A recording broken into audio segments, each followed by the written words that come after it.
Hi and welcome to another episode of Suave podcast with Divyaa Advaani. Today on my show, I have a lady so empowering who has been doing something that she loves to do and is extremely good at. Please welcome Deepti Jandial. She is a behavioral facilitator, a psychometric assessor, and also a transformational life coach. Hi Deepti, it's a pleasure to have you on my show today. This is all mine, Divya. Thank you so much for having me on. It's a pleasure, really a pleasure. So Deepti has been in this field for over 26 years now. Deepti, why don't you tell us about why and how did you start and why did you get into this field? I really do not have the why did I actually get into this field, Divya. Some things are absolutely not by choice. They are by chance and by destiny. I'd like to believe so that whatever came to my life was actually dropped into my lap, literally, and I lapped up those particular opportunities. I started my career as a management facilitator way back in the 1997, and I was, facilitating with several B schools and colleges and universities where somebody actually spotted me in ICFAI. And it incidentally so happened, Divya, that I was told that everything is for the corporate and everything begins from the academic sector. So why not are you dealing with the corporate also? And that's how my journey towards the corporate started very, I would say, religiously and very consciously. I dived into several psychometric assessments. I dived into a lot of certifications for my own self because I realized that simply knowing what I already knew would not have taken me to where I stand right now. Absolutely. And I very ardently follow one principle that is the only thing that I've known so far is that I've never known everything and anything for that matter. I think the journey just kept on happening. So if you ask me, did I choose to be who I am today? Yes, I did choose to be a part of the front facing line of people where I could get into transformation. Did I choose my career path? Well, it so happened that when I put my foot forward, I knew only that I had just the first step. I couldn't see the entire ladder there, or I couldn't see the entire staircase. So it just kept on happening and I just kept moving. Wow. So you talk about corporates and how people told you you should get into corporates. Yes. And how this was a stepping stone for you. Yes. How was your first corporate experience? Terrible. Why do you say that? Because I remember that I was, very, very conscious about how I behaved as a facilitator. Because when you're doing management sessions for the B schools and for the management institutions, you have a certain demeanor of being called as a teacher or as a lecturer. Here, the entire gamut was you're a facilitator, you're a trainer, and so on. So, for me to wear the different hat was not a challenge, but I had to consciously keep on reminding myself there was a different kind of an age group. So, I came across somebody who was very strict and stern. Of course, I did have my share of laughable moments and stuff like that, but I was told, "Ah, बहुत strict ho." You come across as somebody who is like, oh my god, there's no nonsense. I was actually wondering, is it really that I come across as a no nonsense person? So yes, my first particular session, somebody gave me a feedback, you are very strict. And then I happened to speak to someone who was for quite some time in the training and development field. I asked this person, I said, sir, is it okay to be strict? He said, you got to choose between being called as a frivolous trainer to a very serious and somebody who is taking the work very, very honestly. So I said I'll be a blend of both. So I had my share of ups and downs, obviously we all do have. So what I do now, Divya, actually makes me smile. And if I have to go back literally down memory lane, I've had such funny kind of episodes that if I sit back to write a book, it'll be amazing. So, wow, I can only imagine. But then Deepti telling us about, how you made yourself a blend of two.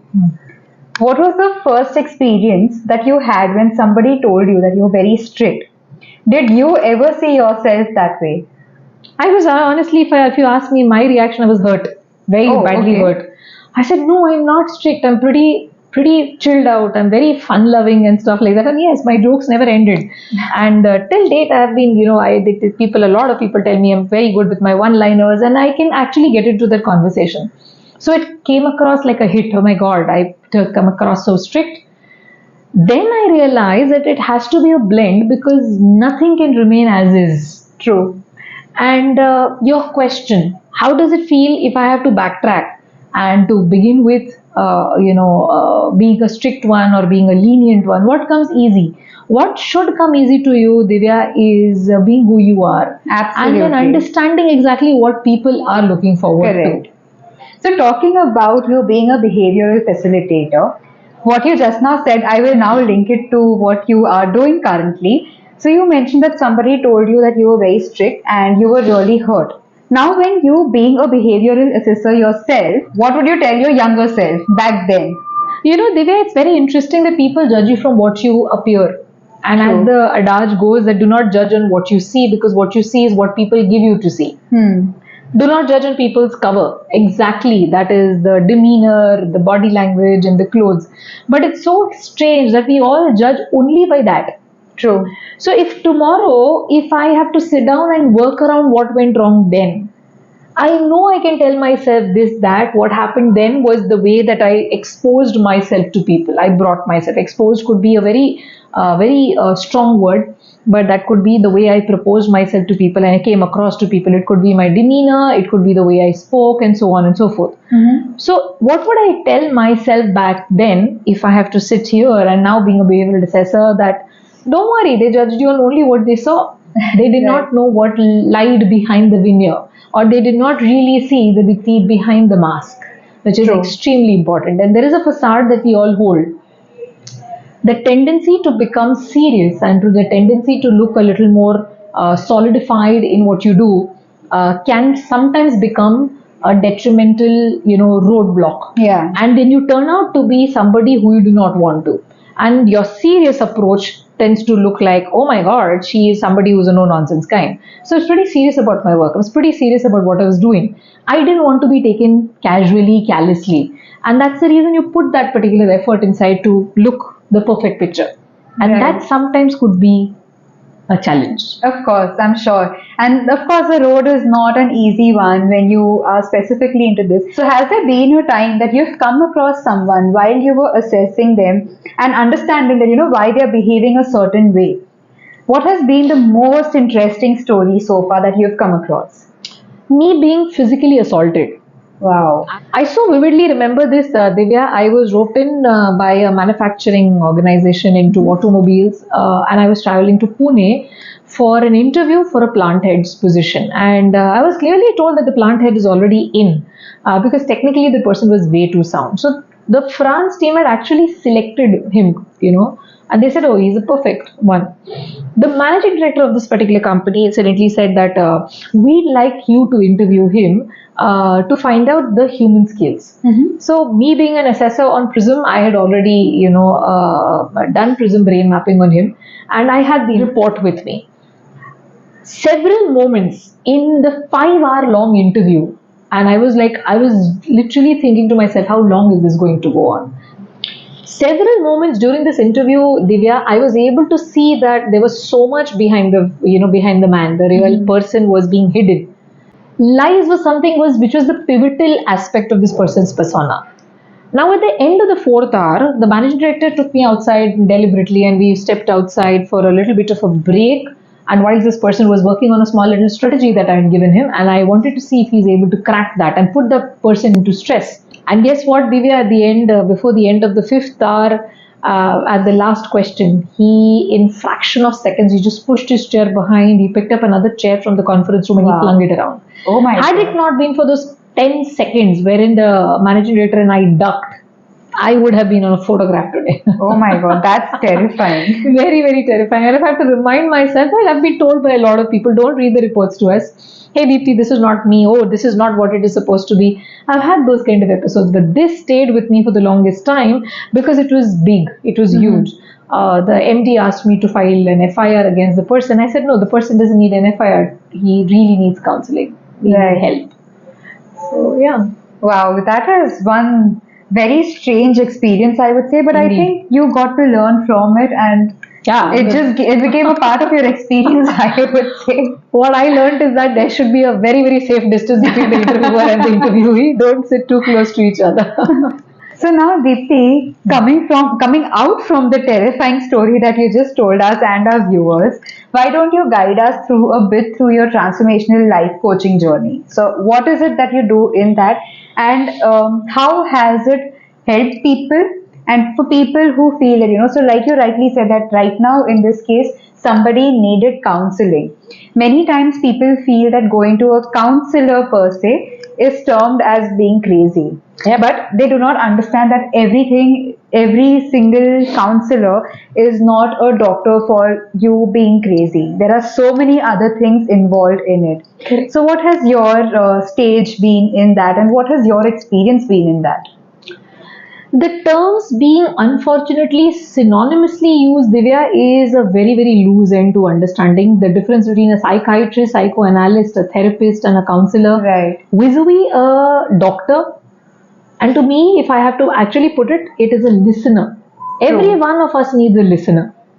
When I remember this so vividly, unfortunately, the person who I very closely worked with for a couple of years, Mr. K. Sherry, who I actually give all my credits for exposing me to the financial sector in the world, the first, DGM for LIC, he told me, Dipti, don't become a coach, life coach. That was because I had just lost my mum to cancer, and I lost my father back to back. Very delusional. Exposed to a battery of emotions which I couldn't handle myself. For becoming a coach, you really need to have that stance where you stand and you are able to see, like a fly on the wall is able to see the perspective. When somebody comes to you as a coachee, they expect you to see the problem and bring out the solution through them. Correct. You can't become a part of the problem because then there are two problems. Yeah. So a couple of initial transactions which I did as a coach, I was very, very nervous, and I'll be very honest, I was very unsuccessful also because I was a part of the problem, not a part of the solution at all. And I realized that I was more so getting attached to the person and the problem, which is not supposed to be the coach's journey at all. Right. So the decision to become a coach came in, that was your first question, how did it come through? It was because I wanted to encapsulate all my learnings together. So when I sit down in front of people, I'm able to actually understand what the need is. Psychometrics, assessments, training, learning and development, everything put together. Having said that, Divya, coaching is not a journey for everyone because to understand the language, to understand the skill sets, and to understand the seriousness of it is a complete different gamut. True. So there are a battery of colleges and schools and organizations and bodies that make you a coach. But simply augmenting your name with a certificate is not what a coaching is, intervention is all about. I'll be honest, my coaching interventions reduced from one-on-one coachings to group coachings, and also me putting together Prism brain mapping as well as emotional intelligence as an assessment together helped me immensely. So in coaching interventions, when you really actually put across assessments together, there is much more moolah. I wouldn't deny that, but there is a lot of conviction that comes through. Right. So then how did this transform into your life journey part, when you were trying to coach somebody over their life, becoming a transformational life coach? How was that journey and how did you marry the two? Coaching has its own perspective, and my own life journey and the lessons that I learned with all my psychometrics was one particular journey. Marrying that was definitely not a challenge bigger because it becomes invariable that you cannot leave and disintegrate this being separate and that being separate. So life coaching is about how people like to see their lives going ahead. So they strategize and stuff like that. So in the literal sense, it was not me marrying the journey. It was me helping other people to marry their journeys together, be it personal and be it professional. I just became a catalyst to that probably. So the journey is theirs to live. And for a coach, and from the coaching perspective, you have to be a listener to actually facilitate the ideas from them. And they realize where the journey is, the entire, start to the end for that matter. So then that marriage is somebody else's. I'm just on the observation side. Yes. So that's lovely. But what has been one such case that you have seen, through your life coaching? What has been that one most memorable story and which has made you happy, not terrified you like the earlier one? Well, thankfully, the first one was not life coaching at all. It was only with respect to interviews. I have some very, very fond memories with one particular client, without naming the person. I was very happy to see the person literally, grow. Meeting the person first time for a very simple inventory called as DISC.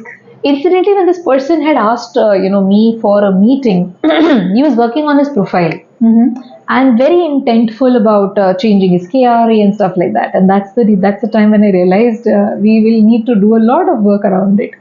I helped him to build up his profile, and we worked around his KRA. And that time he was working with one organization. Couple of months later, this person comes around and says, "Hey, Deepti, you know what? I'd like to get my brain mapping done." I said, "What's the need?" And they said, "Nothing. It's just more of holistic growth and probably my understanding towards what is it that's stopping me to be who I want to be." And that was quite an interesting one. I did the brain mapping with him, and we again redid his profile. Oh, wow. And it was so strange that when we did the profile, he got another job offer. And that was whoopingly large, which a very, very good, smart kind of a, appreciation in the position, in the salary, everything. And he then moved out of the previous organization into another one. We again met a couple of, I think it's a year and a half later, and he said, "You know what I want to what you want to do right now?" I said, "What?" He said, "I'm being poached." I said, "Oh." And he said, "This particular offer is larger than what it was earlier." I said, "Are you always going to meet me when you're getting new offers?" He said, "I just wanted to know, is it a wise thing to move right now?" I said, "Does it help you to grow? Not just monetarily, but also as a person?" He said, "Probably no." I said, "Then be where you are, because that's what is important. Sometimes it's a growth as a person that takes over, and the monetary aspects take a back seat then." Absolutely. That has been one very, very nice coaching intervention and many such sorts. But as I said, I moved and digressed from one-on-one coachings into, large coaching batches to be done, teaching the verbiage of a coach, and how does coaching become important for you, not just individualistically, but also as an organization, which is working on my mind right now. So talking about this, this just gave me another hit. I was just wondering, so there are so many times that as coaches, we use up some terms, some abbreviations. Jargon is the correct Jargons, word, yeah. yes, jargons also. How have you dealt with those? So using these things and terms in the corporate is still a bit understood. What about people who are completely not exposed to these abbreviations, to jargons? How do you deal with them? And have you ever had any situation wherein, you had to sit and explain things where people are like, "Okay, ma'am, what is this?" Has that ever happened to you? Several times. I can't even cite one example, Divya, because it is a misnomer that people know everything. True. When they come to you rather, they come with the expectation of being treated the way they are. Yeah. You cannot treat them the way you are. So me sitting down here as a coach cannot expect it, okay, you should know the coaching language. No, that's not what they're for. Similar is the case when I'm doing brain mappings or I'm doing any kind of psychometric assessment. If I start reading the report in the language that I understand, probably I'd lose that person forever. But if I read the report the way that person would understand, or my incumbent understands, then the incumbent knows that he or she will be handheld. Right. And that's where the beauty of that particular relationship is. It lasts longer. Absolutely. So we'll be talking about brain mapping. Have you ever come across a story so interesting? I'm sorry I'm asking you about all these stories, because I think that's the best way we can relate all of your coaching to the people that are watching this interview. So relating this to a specific story that you must have seen, like you told us about one terrifying story at the beginning, then you told us about this happy story. So how exactly do you think that assessments have helped you as a person grow? Have you ever done that on yourself? Because like they say, right, no doctor can operate on himself. So how have you ever tried this on yourself? I don't agree with this statement that no doctor can operate on themselves, but every doctor would know what the body composition is and what works on them or not. And it's very ironical, Divya, that people think that the first particular person to go through the go through the entire assessment like a guinea pig is somebody else. No, you have to first understand the gamut of assessments. So be it emotional intelligence, be it prism brain mapping, be it Hogan, I was first exposed to that particular inventory. I ran through it. I worked on the report. I was debriefed on my report, made to understand what that report meant, and only then can I have that conviction of talking to other people. Right. What can you do about an understanding which is so half-baked to you itself? So I cannot speak with conviction about any particular assessment tool if I am not able to give my complete buying in that, if I have to put it that way. Right. So I have actually been exposed to every one little bit of an assessment, and then probably I have been able to pitch it to others. And which is why people say, hey, you know what, we have the will to do it because we see the conviction in you. And that's where it comes from. That's amazing. I'm just thinking, it gave me another thought right now. While people are going through this process, there will be so many times that people will be breaking down, right? Oh my God. And then it's like, you look at a whole complete different new person. How does that make you feel? And when you see them succeeding, how does that make you feel? I'm sure it makes you feel really good, but I want to hear it from you. What is your experience in this case? I have two experiences here, Divya. Number one, I have broken down myself whilst I was facilitating on emotional intelligence, and I can't forget those days. And it has not happened once, it has happened a couple of several times. And I had just lost my mother. I was reeling through that particular pain of cancer, of recovery, no comeback, and a funeral. Little did I know that I'll again get back into the same frame, and I was again into the same frame, again a particular funeral, and then two particular people as the strongest pillars of my life are gone. I could not withstand that particular pressure and that pain, and my emotions were on the highest right that time with nothing to fall back on. So I have broken down immensely during those particular sessions, and my deliveries literally were completely, I would say, completely swamped with emotions which I couldn't manage myself. My participants used to actually say, ma'am, it's all right. And I used to find myself in such a kind of a spot that how can I do this? But then I realized, if I am not convincing enough to my own self, how will I create the awareness of emotions in other people? Right. Second aspect is this, that Divya, over the past couple of years, you will be surprised to know I have had major breakdowns in the room.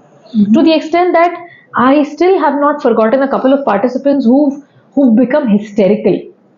They have choked on their own emotions, and I have held them, literally, held them, and they have wept and they have wept and wept, to the extent that the vice president of a pharmaceutical concern said, Deepti, I don't mind you just stopping the session right here and spending as much as time as you want to with the given incumbents. And in one room, I had the males and the females breaking down to such a major extent, because that is revelation.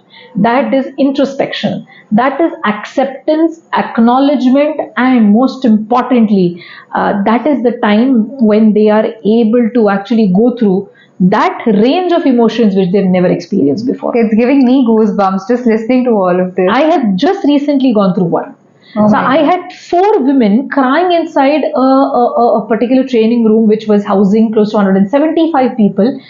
It was difficult for me to even spot them. Had it not been for their colleagues on the same tables, handing over tissue papers and bottles of water, I just looked around. I said, is everything okay? They said, not really. Can we take a break? I said, not before I know what happened. And before I could actually, literally train my brain to understand, I had these multiple people break down. Oh my God. And the reason is because there is no exposure to the truth and the fact that crying or weeping is the strongest emotion. People who are able to actually expose their tears to the world or to the people around them, for that matter, are not masking. And they're very strong to have that particular weakest emotion, apparently, which is quoted as, to others. Right. The book, The Journey by Brandon Bay, I can't get over that sentence which says so beautifully that the strongest person is the one who is able to cry. And you are not scared of lifting up that particular wheel of you. Right. This is such a... I can't find the right words even to use this, but I can only imagine what the condition at that specific time would have been. You looking at those people crying in front of you, breaking down in front of you. It needs guts for you as a coach also to not... There might be times you also would melt down, right? Looking at them. Hugely. But I would appreciate the fact that people do not call the ones inside the room a coach. I wouldn't want myself to be termed as a coach at all. When I am there, I'm as human as they are, probably masking my emotions very beautifully, because I do not want to be adding to the problem. Correct. But if you ask me, when that man broke down and he said, ma'am, I have a son who is exactly like this. I mean to say, I was actually talking about dyslexia, and we're talking about a lot of disorders, and that man was hysterical. He said for a year or so, we just couldn't even probably identify what the problem was. He said, today when I see my son who's all of 8 years old, I just do not know what will happen to him. And I kept on looking at that man, wondering, yes, what will happen to that 8-year-old boy when he grows up? Because I know that initially the parents would not see a future, but later on, I'm sure there might be many, many ways to open out for him. And that's the time when you become more like an anchor to someone. Right. So that particular moment, Divya, you feel very uplifted because people can talk to you. You feel very grateful. I am feeling extremely grateful even now when I speak, because I can actually visualize those people in front of me. Correct. And the girl came around and she's like, Deepti, what is it in you that we just did not shy away from breaking down and telling you everything right at the brink, right at the start. Like yesterday, I was doing a workshop for a management school, and Divya, I was shocked when a girl came to me and she said, "May I speak to you about my mental condition?" I said, "What mental condition are you talking about?" So she said, "I have been sexually exploited." For a couple of nanoseconds, I just kept looking at her. She said, "I know you don't see the seriousness in me when I say that, because I'm saying that with a very straight face." I said, "No, I'm not judging you. I'm just trying to understand, why would you want to tell me?" So she said, "Because I don't know, there is something in you that tells me that you'll probably listen to me." I said, "Go ahead." She said, "Will I ever become a good person?" I said, "There's nothing that is wrong or bad or dirty about you." She said, "But I'm not performing well in my exams." She said, "I'm at the brink of my career." I said, "And what makes you think that your performance is ever going to be taken as the yardstick to you becoming successful?" She said, "You think it'll never be?" I said, "No." I said, the first thing is that acceptance of what you went through. I said, have you sought counseling? Have you sought therapy? And after that, Divya, it has been a series of conversations which I've had since yesterday till today with that girl who is exposing every bit of her. Now, it is gratitude because it takes immense amount of courage, immense amount of trust and faith for that one particular child to actually open out this extent to me. Right. And we all need to admit this, that we are all broken crayons in some or the other form. And broken crayons do color the same way. It's just that the demeanor would have changed. But what else would have changed? What else can, for that matter? Right. Wow, this is. There are so many moments in this specific interview that I have no words to say. It has happened with me for the first time on my interview sets that this is going on. But I'm so glad that you shared these stories with us. Is there anything Pleasure. else that you would like to tell our viewers?